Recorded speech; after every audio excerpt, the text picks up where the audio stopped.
December the 7th, 1916, somewhere in France. To Mrs. T. Butler, Cardwell, North Queensland. Dear Mrs. Butler, I write in reference to your gallant son, number 1628, H.R. Butler, killed in action. I, his platoon sergeant, learned to love him for his sterling qualities as a soldier and honourable nature as a man.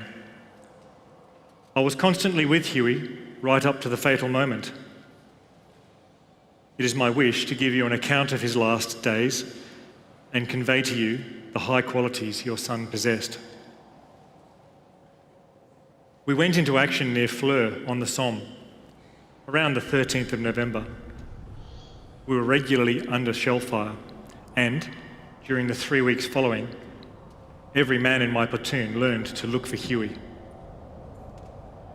It is natural for men to look for a calm, reliable comrade.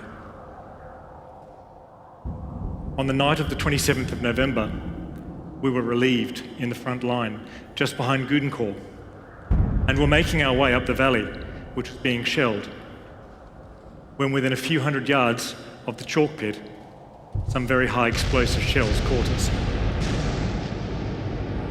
Hughie was near me when the first three fell. 4 or 5 were wounded.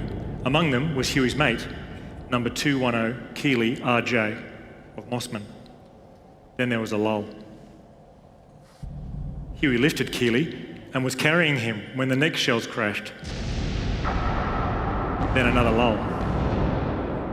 All that were able among them, a few slightly wounded, at once moved along towards the chalk pit where there would be cover. I was able to see at once that Hughie had gone to a greater and nobler life. No man could die more nobly than whilst in the act of rescuing a comrade. I cannot say how deeply I feel for you in your great loss, and pray that God will grant you strength in the knowledge that your son quitted this life nobly, doing his duty for Australia. His grave is close to a bank, about 400 yards directly behind Gudencourt, looking from Fleur. A cross over an Australian, whom all may honour, as those who know him will. Well may you be proud of Hughie. Yours very sincerely, 1670, Sergeant John Schultz, C Company, 47th Battalion, Australian Imperial Force.